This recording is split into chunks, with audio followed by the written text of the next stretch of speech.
écoutez le meilleur choix musical à Drummondville, 105.3 Rouge. On est bien content d'être là. Gab Palardy, Joanie Hébert-Simon, et on reçoit de la belle visite, comme au mardi, aux 2 semaines. Mais là, la visite comme changé un peu. En fait, ça reste la même personne, évidemment, mais on en parle beaucoup dans les médias. On le voit partout. Le maire de Drummondville, M. Alexandre Cusson, qui est avec nous ce matin. Bon matin, M. le maire. Bonjour. Je suis très content d'être à Rouge, hein? C'est un beau choix de couleur. C'est très beau ici, vraiment. J'aime la décoration, les murs. Très, très beau. Tout est beau, hein? Oui. Au nom, justement, de cette magnifique couleur, le 105.3 Rouge, on voulait vous féliciter pour votre candidature à la chefferie du Parti libéral du Québec. Merci Félicitations. Merci. Quelle est la raison qui vous a poussé à vous lancer là-dedans? Parce qu'on sait que vous êtes quelqu'un quand même d'ambitieux, de travaillant. Est-ce que c'est un step de plus dans sa carrière? Moi, je vois pas ça comme un step de plus. Au contraire, je pense que la vraie politique, ça se passe beaucoup sur le terrain. C'est très municipal. Au cours des derniers mois, beaucoup au cours des dernières semaines. Au début, je voulais pas rien entendre. J'écoutais même pas. Il y a des gens qui m'ont dit, écoute, t'as été appelé à rassembler l'ensemble des élus municipaux du Québec au cours des 2 dernières années. Montréal avec les régions, tout le monde ensemble. Tu peux apporter quelque chose. Il faut sortir un petit peu des grands centres au niveau de la politique provinciale. J'ai finalement cédé. J'aime beaucoup ce que je fais à Drummondville. J'ai adoré ce que j'ai fait à l'Union des municipalités du Québec aussi. C'est un nouveau défi. C'est un petit peu un tout pour le tout, hein, parce que je vais quitter mes fonctions et sans aucune garantie. On verra. J'ai confiance. Si jamais il y a quelque chose. Je retiens ça. Je devrais faire une chronique. Il y a plein d'anciens politiciens. Qui font des chroniques, puis j'aurais le goût de sauter dans la chronique avec eux ces jours-ci. J'aurais des choses à leur dire. Écoute, on vous souhaite tout le succès que vous méritez dans cette course-là. Et qu'est-ce qui va venir d'ailleurs pour la suite pour Drummondville? Écoutez, on va officiellement déposer ma démission. Là, il me reste en fait 2 séances. Probablement la séance de janvier, je remettrai officiellement, elle sera déposée à la correspondance. Par la suite, elle sera effective le 31 janvier. Quelle que soit la date de dépôt de la lettre, quand elle est effective le 31 janvier, c'est là que le compteur commence et la Ville aura 4 mois pour déclencher une élection partielle à la mairie. Alors, s'il y a des conseillers, des conseillères qui souhaitent poser leur candidature, ils doivent démissionner de leur poste de conseiller. Et donc, eux aussi, là, il y a un enjeu de ce côté-là. Donc, l'élection se tiendra plus tard à la fin mai. Et il y aura une autre élection là, en 2021. Il faut le rappeler, hein, les gens disent une élection, est-ce que ça coûte cher, etc. Vous savez que quand un élu comme moi quitte avant la fin de son mandat pour une autre raison que la maladie, peut-être un peu malade, mais c'est pas le genre de maladie qu'ils reconnaissent, à ce moment-là, il perd les allocations de transition, de départ qui sont accumulées. Dans mon cas, au début, ça s'accumule vite et après ça, c'est plus lent. Dans mon cas, c'est 180 000 $ que la Ville récupère de ce que j'aurais reçu. Donc, c'est un peu comme ça. La volonté, c'est de financer, si on veut, la nouvelle élection. Donc, il n'y a pas d'impact financier pour le contribuable. Je veux parler, non pas d'élection cette fois-ci, mais de sport. Parce que moi, j'ai été au Centre Marcel Dionne dimanche et je sais que là, il y a de grandes avancées au niveau des rénovations, justement, du Centre Marcel Dionne. Vous savez, c'est un gros projet. C'est un projet de plusieurs millions de dollars. Et ce qu'on a prévu, donc, maintenant, on l'avait annoncé dans le plan triennal d'immobilisation, c'est vraiment de refaire les plans.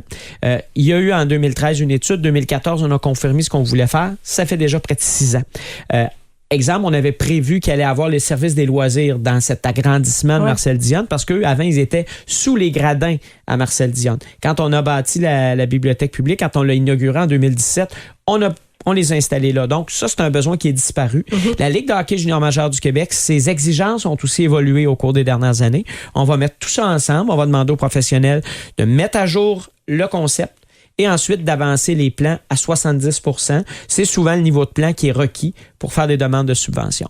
Ça, le mandat qu'on a accordé hier, c'est un mandat là, d'un peu plus d'1,5 million de dollars. C'est beaucoup, mais c'est vraiment, là, les travaux vont être faits au niveau professionnel, vont être très avancés.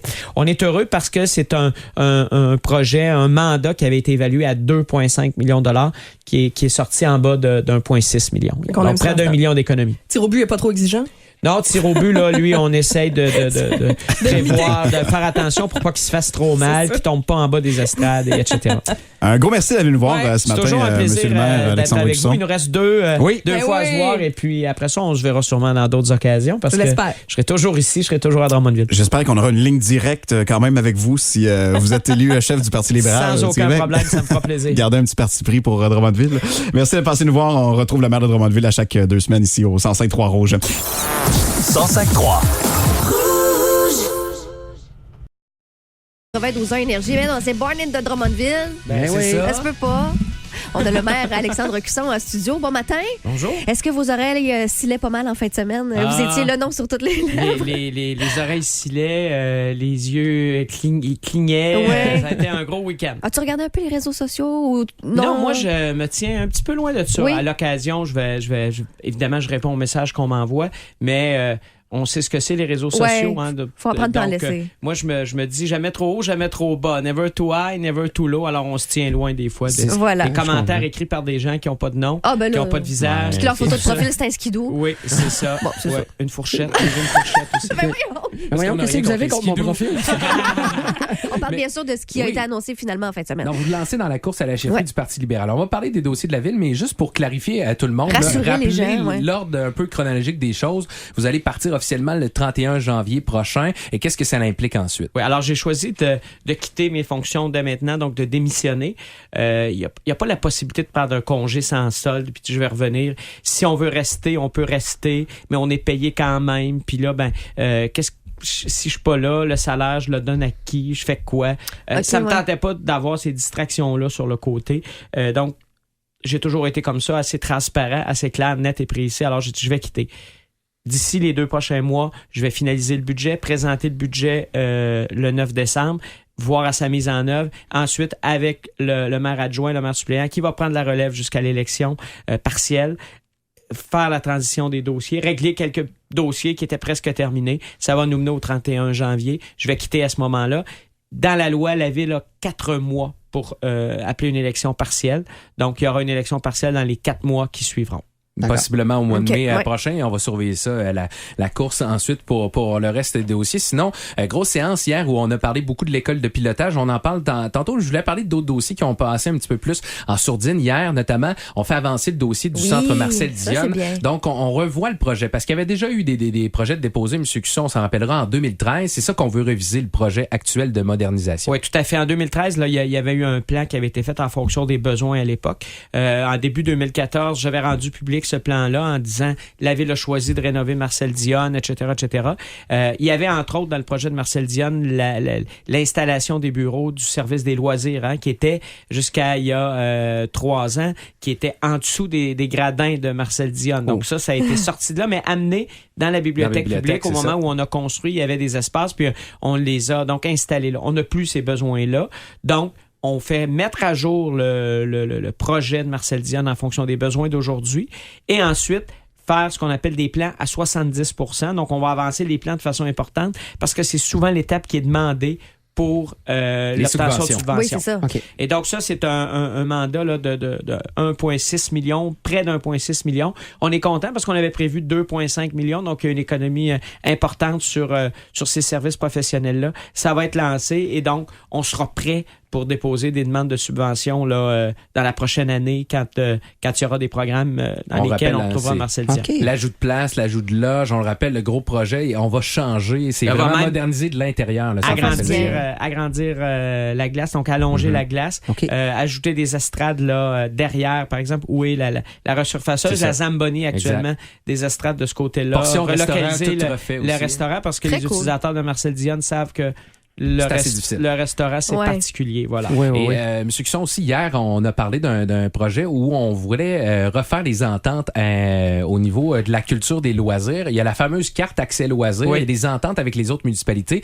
mais c'est un peu complexe. Là, on pourrait faire ça un petit peu plus large dans la région. Ouais, la bonne nouvelle, c'est qu'on a signé en 2015 une première entente avec 13 des 17 municipalités rurales de la MRC Drummond, donc 14 sur 18 avec Drummondville, pour l'utilisation de nos infrastructures en loisirs, en culture, parce que la ville-centre, c'est souvent ici que ça se passe, les gens viennent. Avant 2015, il n'y avait pas d'entente, les gens avaient des frais supplémentaires.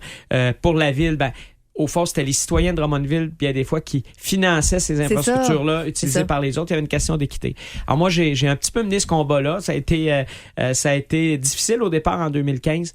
On a réussi à s'entendre avec les municipalités de la MRC. Et là, c'était une entente de 4 ans. Elle venait à échéance. Et là, ce qui est intéressant, c'est qu'on s'est entendu sur une entente simple. La dernière l'était aussi, mais la bonne nouvelle, là, c'est que si ça se confirme, l'ensemble des municipalités de la MRC Drummond seraient signataires de cette nouvelle entente. Ça veut dire que tous les gens dans la MRC Drummond pourraient obtenir la carte accès loisirs à Drummondville, utiliser nos services sans frais.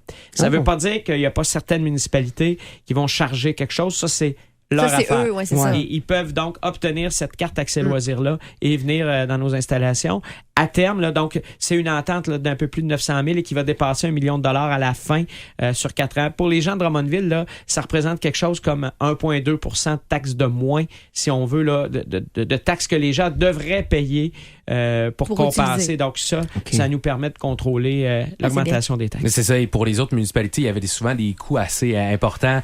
Donc là, le fait d'avoir accès à des loisirs, mais de façon gratuite. C'est sûr qu'on s'en vient ici pour utiliser les trucs. Je ne dis pas, par contre, que certaines municipalités ne continueront pas de charger des frais de leur côté. Ça va être leur décision. C'est leur décision, c'est pas la ville qui prend cette décision. On se revoit donc dans les prochaines semaines. Notamment, on va parler du budget. Oui. Le 9 décembre, ça va être un gros budget. C'est le budget. Je pense que, je l'ai dit, il faut mettre plus d'argent dans nos infrastructures, il faut réparer nos routes, nos rues.